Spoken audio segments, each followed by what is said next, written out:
မင်္ဂလာပါလို့ဟုတ်ကဲ့ကျမကတော့လူပါဒီကြလုံးမယ်ပြင်းလို့ဒီချိန်မှာနိုင်ငံရေးချင်းနေကြအောင်ဘယ်သူပဲနေနေနိုင်ငံခြားထွက်ချင်ကြပါတော့တူတူကိုအကုန်လုံးပေါ့ကျွန်တော်လည်းမြန်မာပြည်နေတော့ကရရနိုင်ငံထွက်ချင်တာပဲတကယ်တမ်းစိတ်ကူးကူးတာတော့ဂျပန်သွားချင်တာပေါ့ဂျပန်ကစာမလုံးချင်တာရောအသက်အရွယ်ရရောအချိန်ရောငွေရောကြောင့်အချိန်ရောငွေရောမကုန်ခံနိုင်လို့မို့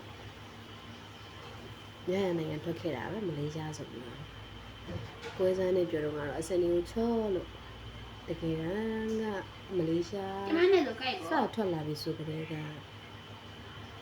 ကုန်ကနေစထွက်ပြီဆိုကြတဲ့ကချက်တော့လာရန်ကုန်ကနေထိုင်းနယ်စပ်ကနေမလေးနယ်စပ်အဲ့လိုတစင်းနဲ့လာတာကျွန်တော်တို့လာတော့အချိန်၈ရက်ကြာခဲ့ရပါတော့၈ရက်ကြာတယ်လမ်းမှာမငတ်ခဲ့တာတော့ပူပစံပါခဲ့လို့ပေါ့အိမ်ကနေ9သိန်းလောက်တော့ယူခဲ့တယ်အပိုင်းဆိုင်ကိုဝယ်စားတော့အဲ့တော့တပြောပါတယ်ကားပလက်လေးပေါ့လူတွေအများကြီးဟိုကြားလေးမင်းကလေးရောရက်ပြီးတော့စီးခဲ့ရတဲ့အချိန်လေးရှိရလမ်းကြီးတစ်လျှောက်လုံးမွန်ပြည်နယ်လည်းလာတယ်တင်ပြည်နယ်လည်းလာတယ်သူတို့ဒေသတွေငင်းချမ်းတယ်ကားတွေတော်နေတယ်အဲ့အဓိကဖះသုံးစုကြော်ပြီးတော့ထိုင်းနဲ့ဝင်တော့လဲခိုးကြောင်ခိုးကမတည့်တကယ်တခိုးချဖို့လို့အဲ့လိုအနေထားပုံလို့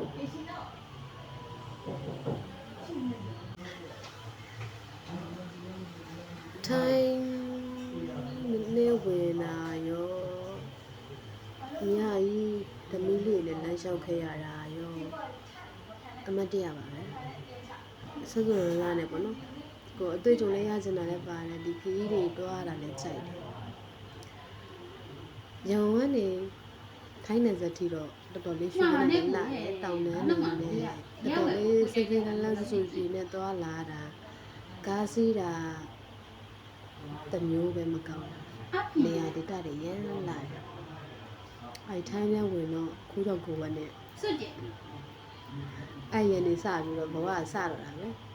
ထိုင်းနေဇက်ကနေအခါမလေးနေဇက်ဝင်တော့တန်စုချိုးကြော်တဲ့အချိန်လေပန်းတိပါကြော်တယ်ကျွန်တော်တော့ဖက်နဲ့နှစ်ရံမလေးလာတော့ဖက်နဲ့နှစ်ရံလမ်းမှာကြံခဲ့တယ်ပြင်းသွားရင်လည်းအဲ့လိုပါလို့ပြောတော့ကြည့်တော့မလွယ်ဘူးကိုလည်းအိုသမားကနဲ့မနေဘူးလေလို့ကြားပဲကြားဘူး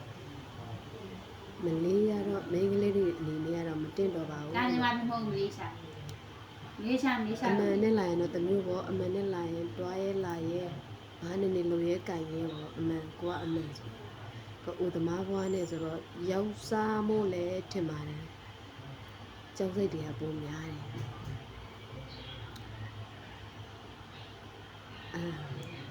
ပြီးတော့မလေးနိုင်ငံရဲ့ပွဲစားတွေအကြောင်းမလေးရှားမှာပွဲစားတွေတိုင်းများတယ်ကောင်းတဲ့လူလည်းရှိတယ်လို့မကောင်းတဲ့လူလည်းရှိတယ်ဒီထဲမှာမှရွှေရောင်ပြည်နန်းကားစရာတွေကတော့တော်တော်လေးကောင်းတယ်ရွှေရောင်ပြည်နန်းဆိုပြီးတော့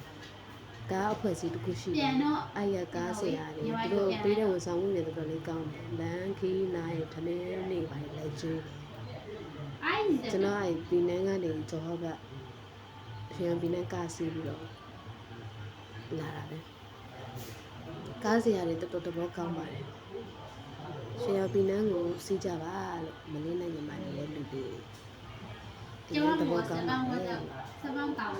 ကားကလည်းဈေးမကြည့်ပါဘူးလို့ဒါပဲမျိုးဒါပဲပြည့်ရှိရမယ်ဒီနေ့ဗီဒီယိုလေးထားရိုက်ပြီးတော့ presenter လေးရှောက်ပြောအမှန်တော့တခါတလေတော့မြန်မာပြည်လိုကနေပြန်ကြလားဆိုတော့မပြန်ချင်ဘူးကိုတတ်မှတ်ထားတဲ့အတိုင်းတစ်ခုတည်းရောက်မှပဲပြန်တော့မယ် ပြန်တယ်လို့ပြန်တဲ့လူတွေတော့အားကြပါတယ်ပြန်နေတဲ့လူတွေကိုလည်းအားကြတယ် ကြားဘူးတော့ ဒါပေမဲ့အပန်းခံထိတဲ့လူတွေကိုတော့တနာတယ် ကြားပါလို့ ကိုလည်းတတ်နိုင် မှ တယ် န်နေရ တော့ လို့ စင်စင်နေတာပဲအပန်းစီဘလောက်ကြမ်းကြမ်းကိုလည်းအတော်လာစင်ကြမ်းတဲ့အပြင်နဲ့တိတ်မထွက်ဘူးအပန်းစီကတော့တော်တော်လေးကြားနေတာဒီတလောကမလေးရှားမှာရှိတဲ့လူတွေအားလုံးအလောက်ကင်နေအစင်မြကြပါစေကိုပါတိတော့ရိုက်နေရလို့ ပြစ်တော့ရိုက်တာ အေးအဲ့တယောက်တည်းစကားပြောရထင်နေလားတိတော့ရိုက်တိတော့ရိုက်နေ ညီပန်းနဲ့လည်းဘယ်လိုလဲအဲ့ကောင်လေးခိုင်း အဲဘက်စံလို့ ဟောလာလေ ထားလိုက်တော့ လဲတော့ တော့လည်းတပတ်အဆင်ပြေတော့မှာဟုတ်ကဲ့ဟုတ်ကဲ့ဒါပဲပြောပါတော့ ချီလေးရမ ငါတိတော့ရိုက်နေတာ လား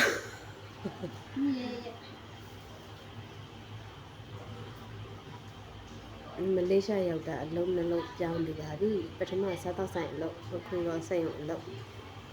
တွေးကြုံနေရတယ်ဘူးတုကလည်းရတယ်နောင်တရလားဆိုနောင်တတော့မရဘူး ဟမ် ကိုရှောက်ခဲ့တဲ့လမ်းအဆုံးထိရှောက်တယ်ခရီးထွက်ရလို့လည်းပြောတယ်အတွေ့အကြုံရလို့လည်းပြောတယ်ဘုံတုတိုက်လည်းအများကြီးရတယ်အပေါင်းနဲ့တစ်တစ်လည်းတိုးတယ်ဘာလဲပြောအကျိုးဘာလဲပြော ဘယ်မွေးမမညာဆွဲနှုတ်ပလက် ဖြစ်စိတ်တန်လို့ဖြစ်တာပေါ့နော်ဒီတိုင်းဆောင်ရလို့မရတဲ့ကံတရားတွေရှိသေးရပါဘူး ဒီဖျန်းနေတကူဖုတ်ပြင်ပြ ဒါပါပဲဒီလောက်ပါပဲဒီနေ့တော့